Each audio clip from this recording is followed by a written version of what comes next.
All right, you're on. All right, tell us who you are. My name's Emily Byrne. I am 25 years old. I grew up in Oregon, Wisconsin. Um, Okay. yeah, I have almost 4 years sober. Okay, sober from what? Heroin. Okay, now, so like, like I don't know, people think of like drug addicts and they think of like, the ghettos or whatever, and crack cocaine and hobos and stuff like that.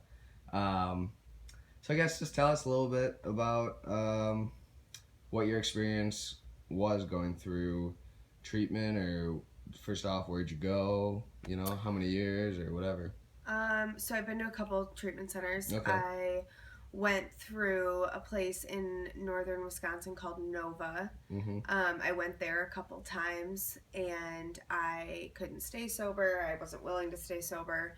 And eventually I went out to Arizona to a long term treatment center called Decision Point.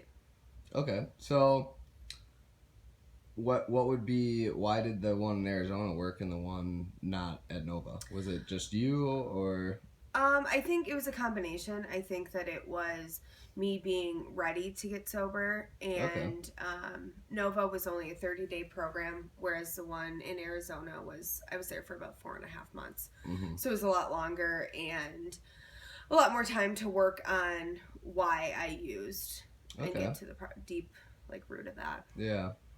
So as far as treatment goes, I know that there's like a million different ways to do it. Um, and would you say that like as far as like you're my sister and we grew up a pretty normal life, Mm-hmm. Oregon, Wisconsin, just about normal as you can get. Um, so what about like I guess financially? Did you run into people that was everyone there kind of the same class and all shared that addiction, or was it people from all across the board? I think mainly it was younger people addicted to heroin. Okay. There was older alcoholics. Mm-hmm. Some people in Arizona, there's a lot of meth. Okay. So there was some with meth. It was kind of always meth and heroin. Mm. Um, but not always people that had the money, I guess, that we grew up in. Mm-hmm. A lot of treatment centers take insurance, Okay. health insurance, so that will pay for it. Okay. Our health insurance didn't pay for it, so it Mm. was all cash. But I think it was a pretty good mixture Mm-hmm. of both insurance and Mm-hmm. people that didn't have a lot of money but had good health insurance, and Okay. then Right. people that did have a decent amount of money. Okay. Well, tell us, I guess, getting a little away from that. About so when did you obviously said it was a heroin addiction, but when did it become not having fun? You know what I mean? Whereas you couldn't control it anymore, or when did you realize it? I guess would be the more appropriate question. When I realized that I was probably 18, I had Okay. just moved back from college. I had gotten kicked out of college for drinking too much and not making good enough grades. And I had come back and started using prescription painkillers Okay. and started, when I didn't have them, become physically sick. Okay. And that's when I realized it was a problem and maybe it wasn't fun anymore, but I couldn't stop.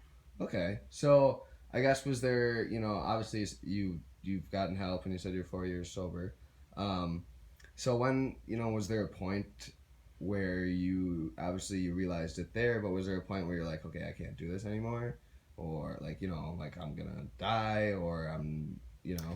I mean, there was a lot of times where I would overdose and I'd come really close to death and I'd be really desperate. But I'd get high again and it would kind of all go away. Okay. One of the big things was I got kicked out of Nova the second time um, and was waiting to go to Arizona. And I just kind of decided that I didn't necessarily want to keep living this life anymore. I didn't want to keep going through everything that I put my family through. I didn't want Mm-hmm. to keep going through all the physical withdrawals and how I felt about myself, and kind of had decided that I was going to give it my all in Arizona. Mm-hmm. And that's when it kind of worked. So, Right.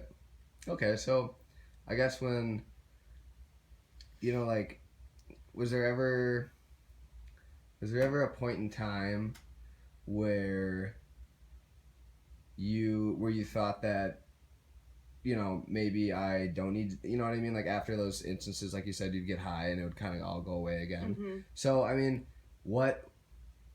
so basically failing out of Nova, the first rehab center was kind of the wake up call. Yeah, I mean, it was the second time that I was there Okay. within 6 months. Right. And I'd gotten high the whole time I was there. Okay. So I just kind of realized that, like, no matter what, like, I couldn't stop on my own. Mm-hmm. Okay. I guess shifting subjects again a little bit, but so I guess there's kind of some people would say there's a stigma, Mm-hmm. around addiction and compared to other diseases, Mm-hmm. and how it's different, how it's not, how it's similar. So I guess from other people, do you ever want other people to like look down at you and okay, like she has a disease, like not look down, but have sympathy for if you looked at a person with, Alzheimer's or whatever that is, as far as like a disease? It's easier if people can view it as a disease and there's not as many questions. Right. A lot of people don't, and a lot of people don't understand Mm-hmm. why you can't just stop, or you can't just drink. Like, I can't just drink now or be normal. And so they don't understand that it's a disease, and no matter what I put into my body, if it's mind altering, I will ruin my life again. So I think it can be easier. It's gotten a lot easier the longer I have been sober to not have to really care what other people think, and I just kind of go about my life. A lot of people I'm surrounded by too are sober, so that makes it easier. Okay. All right. I guess we'll only have a few more questions, but this will probably be a hard one. But what's number one since you started, using drugs, and then to the end of when you're sober? Number one regret.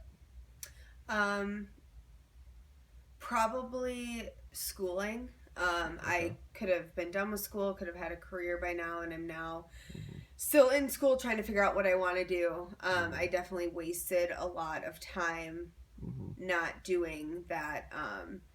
And I'm kind of seeing the effects now, whereas it'd be nice to have a degree and to make the money that comes with having a degree. Right. But yeah, I think that's probably my biggest regret. Okay.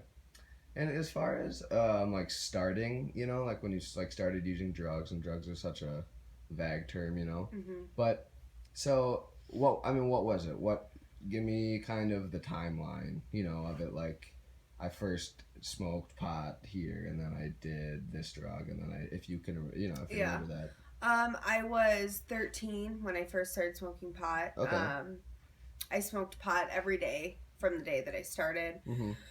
I started using cocaine when I was about 15. Okay. And then started doing opiates when I was 17. Okay. I drank the whole time as well, but... Okay. All right.